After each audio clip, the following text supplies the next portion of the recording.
Hi hello ನಮಸ್ಕಾರ. ಇವತ್ತು ನಾನು ಈಸಿಯಾಗಿ ದಾಲ್ ಸಾಂಬಾರನ್ನು ಹೇಗೆ ಮಾಡೋದು ಅಂತ ಹೇಳ್ಕೊಡ್ತಾ ಇದ್ದೀನಿ. ನಾನಿಲ್ಲಿ ತೊಗರಿಬೇಳೆ, ಟೊಮೆಟೊ ಮತ್ತು 2 ಹಸಿಮೆಣಸನ್ನು ತೊಗೊಂಡಿದ್ದೀನಿ. ಟೊಮೆಟೊನ ಚಿಕ್ಕದಾಗಿ ಕಟ್ ಮಾಡಿಕೊಂಡು, ಏನು ಹಸಿಮೆಣಸನ್ನು ಕೂಡ 2 ಪೀಸ್ ಮಾಡಿಕೊಂಡು, ಮೂರನ್ನು ಹಾಕಿ ಸ್ವಲ್ಪ ನೀರು ಹಾಕಿ ಅದಕ್ಕೆ ಸ್ವಲ್ಪ ಅರಿಶಿನ ಹಾಕಿ ಅದನ್ನು ಸ್ವಲ್ಪ ಬೇಯಿಸ್ಕೋಬೇಕು. 4 ವಿಸಲ್ ಬಂದರೆ ಆಯಿತು.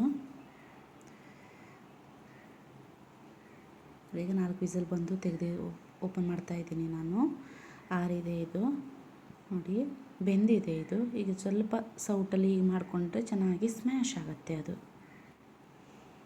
ಹಾಗೆ ನಾನಿಲ್ಲಿ ಒಗ್ಗರಣೆ ಮಾಡ್ಕೊತಾ ಇದ್ದೀನಿ. ಸ್ವಲ್ಪ ಸಾಸಿವೆ, ಹಾಗೆ ಅದಕ್ಕೆ ಸ್ವಲ್ಪ ಇಂಗನ್ನು ಸೇರಿಸ್ತಾ ಇದ್ದೀನಿ. ಏನು ಒಗ್ಗರಣೆ ಸೊಪ್ಪನ್ನು ಹಾಕಬೇಕಿತ್ತು, ಬಟ್ ಇರಲಿಲ್ಲ, ಸೊ ನಾನು ಹಾಕ್ತಾಯಿಲ್ಲ. ಅದನ್ನು ಹಾಕ್ಕೊಳ್ಳಿ. ಹಾಗೆ ಬೇಯಿಸ್ಕೊಂಡಿರುವಂಥ ಮಿಶ್ರಣವನ್ನು ಅದಕ್ಕೆ ಹಾಕ್ಕೊತಾ ಇದ್ದೀನಿ.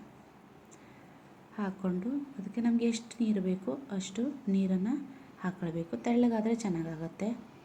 ಅಂದರೆ ಇದಕ್ಕೆ ನಾವು ಬೆಳ್ಳುಳ್ಳಿನ ಯೂಸ್ ಮಾಡಲ್ಲ, ಈರುಳ್ಳಿನ ಯೂಸ್ ಮಾಡಲ್ಲ. ಯಾವುದೇ ಒಂದು ದೇವ್ರ ಕಾರ್ಯದಲ್ಲೂ ಕೂಡ ನಾವು ಈ ಸಾಂಬಾರನ್ನು ಈಸಿಯಾಗಿ ಮಾಡ್ಕೋಬೋದು. ಪಟ್ಟಂತ ಆಗೋಗುತ್ತೆ ಇದು. ನಮಗೆ ಎಷ್ಟು ತೆಳ್ಳಗೆ ಬೇಕೋ ಅಷ್ಟು ತೆಳ್ಳಗೆ ಮಾಡ್ಕೊಂಡ್ರೆ ಆಯಿತು. ಹಾಗೆ ಈಗ ಸ್ವಲ್ಪ ಕಾಯಿ ತುರಿ ಹಾಕಿದರೆ ಇದ್ರ ಟೇಸ್ಟ್ ಇನ್ನೂ ಚೆನ್ನಾಗಿ ಬರುತ್ತೆ. ಇದಕ್ಕೆ ಮಸಾಲೆ ಪೌಡ್ರ್ ಹಾಕುವ ಅವಶ್ಯಕತೆ ಇಲ್ಲ, ಹಾಗೆ ಚೆನ್ನಾಗಿರುತ್ತೆ. ಸ್ವಲ್ಪ ಉಪ್ಪನ್ನು ಸೇರಿಸ್ತಾ ಇದ್ದೀನಿ. ಉಪ್ಪನ್ನು ಸೇರಿಸಿ ಚೆನ್ನಾಗಿ ಕುದಿಸ್ಬೇಕು. ಅದು ನೊರೆ ನೊರೆ ಬರುತ್ತಲ್ಲ, ಆ ನೊರೆ ಹೋಗೋ ತನಕ ಕುದಿಸ್ಬೇಕು. ಟೇಸ್ಟಿ ಆಗುತ್ತೆ. ಅನ್ನ ರಸಗೆ ಸ್ವಲ್ಪ ಉಪ್ಪಿನಕಾಯಿ ಇದ್ರಂತೂ ಮಸ್ತಾಗತ್ತೆ ಊಟ ನೋಡಿ.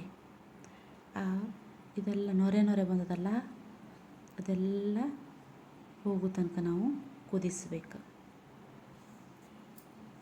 ಕೊನೆಯಲ್ಲಿ ಸ್ವಲ್ಪ ಅದಕ್ಕೆ ಕೊತ್ತಂಬರಿ ಸೊಪ್ಪನ್ನು ಹಾಕಿ ಸ್ಟವ್ ಆಫ್ ಮಾಡಿದರೆ ರುಚಿಯಾದ ಸಾಂಬಾರು ರೆಡಿ ಆಗುತ್ತೆ.